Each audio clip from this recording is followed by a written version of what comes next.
Dillian, the body snatcher right here. It's a champ. Big up to Sporting Icon. Subscribe. Otherwise, I might pay you guys a visit.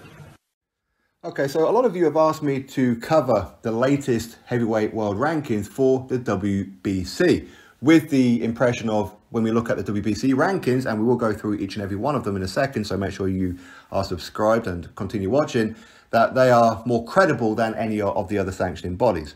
Not that people will always agree. It is what it is. A lot of it is down to individual bias at times. People will look at certain fighters in certain different ways on achievement, on who it is that they're for, all that kind of thing. So a lot of it is subjective. Now, the WBC is not the oldest belt. It's not the one with the history. The WBA is. But a lot of people seem to think that is the WBC. And I think it's because it's the most popular belt. It's the one that people talk about because Mauricio Suleiman, the WBC president, does actually do a very good job in promoting his brand. Yes, it's cringeworthy.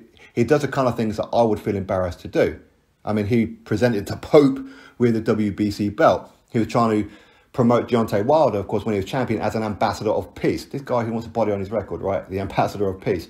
He will lend his brand to the Rocky movies, for example, like the last Rocky movie, the Creed movies and things like that. He will put his belt and award the winner of a Floyd Mayweather versus Conor McGregor, and he'll probably do the same thing with Floyd Mayweather and Jake Paul and all these other kind of things. This is what he does. For me, I find it very, very cringeworthy, but he does a good job in promoting his brand. Okay, he gets people like me making videos saying how cringy it actually is, but in a sense, I guess I'm kind of feeding the machine. But anyway, with the rankings for the WBC, so let's go right the way through them, and then we'll go through each fighter.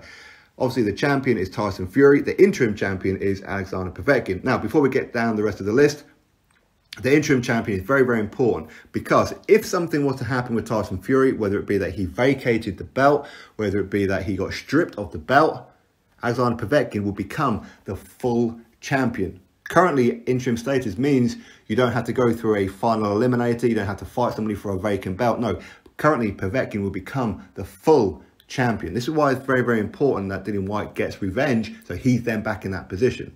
Okay, now number 1 is Deante Wilder, number 2 Oleksandr Usyk, number 3 Luis Ortiz, 4 Andy Ruiz Jr., 5 Joe Joyce, 6 Dillian Whyte, 7 Joseph Parker, 8 Philip Herkovich, 9 Michael Hunter, 10 Charles Martin, 11 F.A. Jagbar, 12 Ajit Kabiel, 13 Derek Chisora, 14 Frank Sanchez, and 15 Tony Yoka. So as you can see, since the last time I've done this one, which was a few weeks ago, there's been some changes, okay?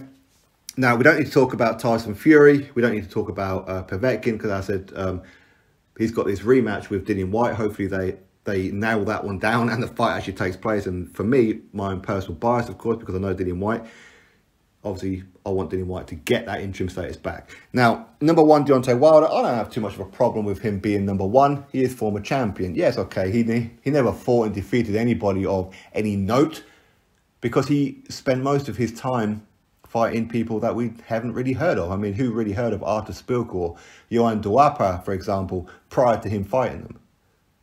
Did anybody ever really want to watch him taking on, say, Chris Arreola? And you see, people didn't want to do that. And certainly for the rematch with Bermane Stiverne, people weren't interested. You can say Luis Ortiz. Again, Luis Ortiz, which we'll get into in a second. Who's he really for? Best win 5 years ago, Bryant Jennings. You see, it's these kind of things. But Wilder, on paper, former champion, sure. He should be number 1. Why not? I don't have a problem with that. Number 2, Oleksandr Usyk, complete waste of a ranking. I said this yesterday with the WBA and that as well. It's a waste of a ranking because he is focused on the WBO. He's currently WBO mandatory. So why waste a ranking for the WBC when he ain't going to be fighting anybody in the WBC? His next fight will either be against Anthony Joshua for the belt, or he's going to be hoping that he's going to be fighting either Joseph Parker or Joe Joyce from the WBO for either the vacant belt or some kind of interim belt. So, for example, maybe Fury, Joshua, if they fight, the winner will become undisputed. A little while later, whoever owns the belts will then vacate the WBO. The winner of Usyk versus whomever it may be, elevated to full champion. That's his focus. It's WBO. So, point is, he shouldn't be ranked in the WBC. It's a waste of a ranking. Number 3, Luis Ortiz. Do me a favour. What is it about Luis Ortiz? What is this? Again, who's he beat? 5 years ago, Bryant Jennings. His last 6 fights, 4 of them against people nobody gave a damn about. Nobody cared about. Absolute journeymen. And the other 2 fights, he got knocked out on both times against Deante Wilder. Yes, he gave a very good account of himself in those fights, but he still got knocked out. So why is he number 3? Why is he above, say, number 4, Andy Ruiz Jr.? Andy Ruiz Jr., former unified heavyweight champion of the world. The only guy currently to have beaten Anthony Joshua. Yes, it was a very one-sided victory for Anthony Joshua in the rematch. And yes, Andy Ruiz Jr., he does have 2 losses on his resume. First one being a little while ago when he fought Joseph Parker for the WBO vacant belt. But, okay, Andy Ruiz Jr., he hasn't beaten anybody of any great standing, that's for sure. But people would love to see, say, Andy Ruiz versus, say, Luis Ortiz, or Andy Ruiz versus Deante Wilder, Andy Ruiz versus Dillian Whyte, or whatever it may be. But right now, is that ranking a little high? Yeah, maybe for Andy Ruiz. But at the same time, he's unified, or former unified world heavyweight champion. Luis Ortiz, not. People can talk about Luis Ortiz and his amateur pedigree. He had 350 fights and blah, blah, blah, and he's Cuban, he's Southpaw, yada, yada. Yeah, but he hasn't beaten anybody. Even as an amateur, those 350 fights, what did he achieve exactly? Nothing. Okay? Anyway, down to number 5, Joe Joyce. Does a victory over Daniel Dubois make it credible that he's ranked number 5 in the WBC? In other words, according to the WBC, Joe Joyce is the 5th best heavyweight on the planet. Or, well, I mean, technically 7, because obviously you've got the champion Fury and Oleksandr Povetkin. But according to his rankings, number 5, Joe Joyce. Maybe he is. Maybe. That victory over Daniel Dubois was very, very one-sided. Showed great maturity in that fight. And he does have some decent wins already in his very, very short career of 12-0. So maybe I don't have too much of a problem with him being ranked quite highly in the WBC. Again, is he going down that route? Probably not. It looks like he's going to be going down the WBO route. But again, I don't have too much of a problem with that. Dillian Whyte, number 6. Now, he was interim champion and he's defeated quite a few guys along the way while defending the WBC silver title. And of course, with the interim belt and that as well, a lot of the top guys. So why is it that one loss where he was dominating that fight against Povetkin, he gets caught with one punch, gets put out cold, of course, but why does that drop him all the way down to number 6? Why does that put him behind Andy Ruiz Jr., who lost his last fight? Why does that put him behind Luis Ortiz, who's been knocked out twice? Why does that put him behind Wilder when Wilder quit? Technically. I mean, you can make an argument for certain cases, but ain't nobody going to argue with me that he should be behind Luis Ortiz. Ain't nobody can argue with that one. Okay? Anyway, it is what it is. Dillian Whyte, number 6, as I said before. Hopefully, he gets that Oleksandr Povetkin rematch and gets him done. Number 7, Joseph Parker. Again, Parker, he's going down the WBO route. Potentially, at least anyway. But Joseph Parker, he is former WBO World Heavyweight Champion. 2 losses on his resume. 1 to Dillian Whyte, the other one to Anthony Joshua, where of course he lost on points to both of them. But he does have some good victories under his belt as well. Carlos Takam, Hughie Fury, and a couple of others. So again, Joseph Parker, yes, he does have that fight coming up, a rescheduled fight with Junior Fire at some point in February. I forget the exact date. But that'll be an interesting one. But I think Joseph Parker, certainly, he should be on this list somewhere. Again, going back to Luis Ortiz, I think Luis Ortiz should be on the list somewhere. It's not that high. That's kind of my point. Filip Hrgović, again, he's 12-0. He's a prospect. He's got a couple of good wins on his resume. No doubt about it. And apparently he's going to be fighting Michael Hunter next. I think we're waiting on official confirmation of that. So hopefully that fight happens. Very, very interesting. Certainly. Speaking of Michael Hunter, he's number 9, right behind him. So that's a very, very good match to make. Michael Hunter, he's got a draw with Povetkin. Got 1 loss on his resume, which was to Oleksandr Usyk when they were both at cruiserweight. Okay, so again, Michael Hunter as a heavyweight got some good wins under his belt, hasn't he? Probably his best win is probably Martin Piccoli. All right. Number 10, Charles Martin. I mean, Charles Martin, he's a better fighter than people give him credit for. That's for sure. He's a southpaw. He is a big puncher. Not great around the whiskers, but he's better around the whiskers than what people give him credit for, because people think of him in the Anthony Joshua fight. But in reality, he's actually a pretty good fighter. Go watch the Adam Kownacki fight. Very good fight, that was. Charles Martin is a decent fighter. Should he be number 10? Nope.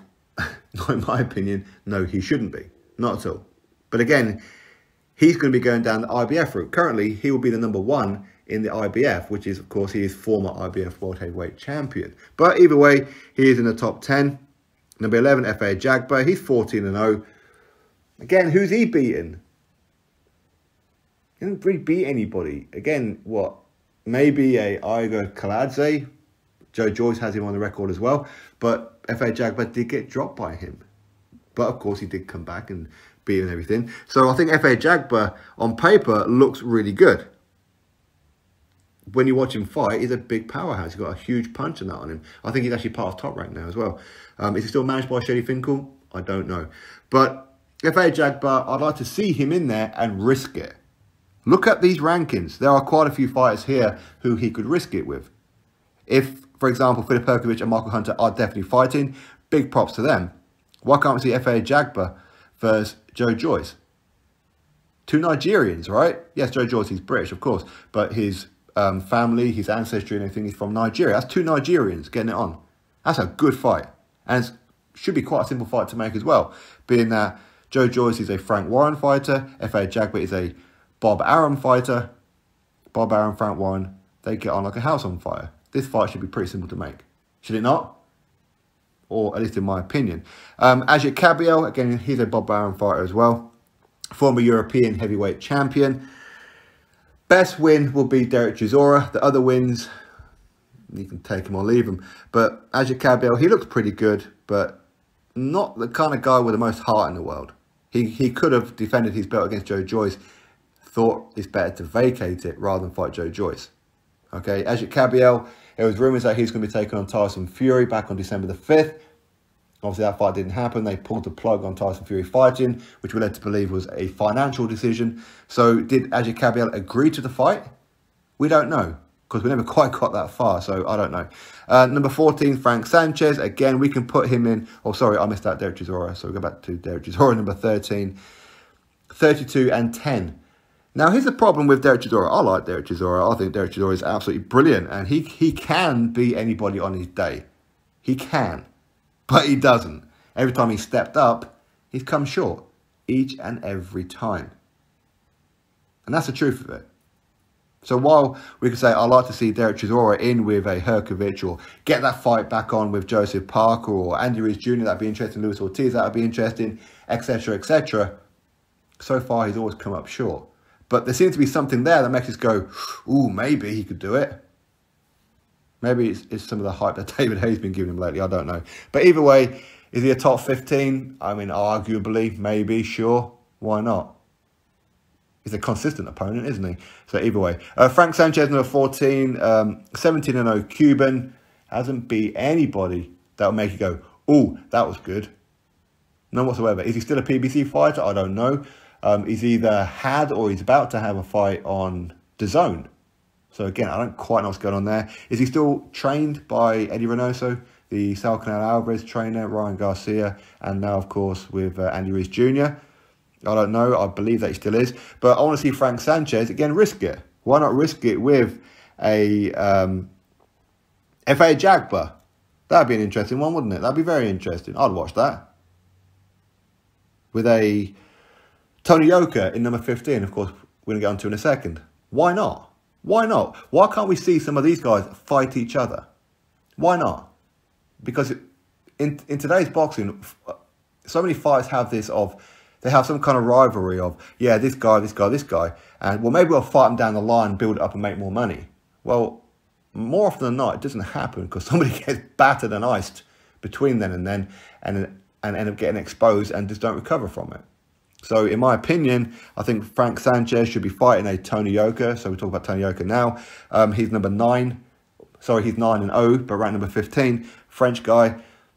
Excellent amateur. Of course, we all know about that. But Tony Yoka, so far, he's got some pretty decent wins for his very short professional career, such as a Johan Duapa. Sure, he's a journeyman and whatever. In fact, Johan Duapa, in my opinion, has always been a journeyman. But Tony Yoka seems very, very credible. Of course, he's got a very good win over Dave Allen and a couple of others. So, I think Tony Yoka, again, I want to see him step up.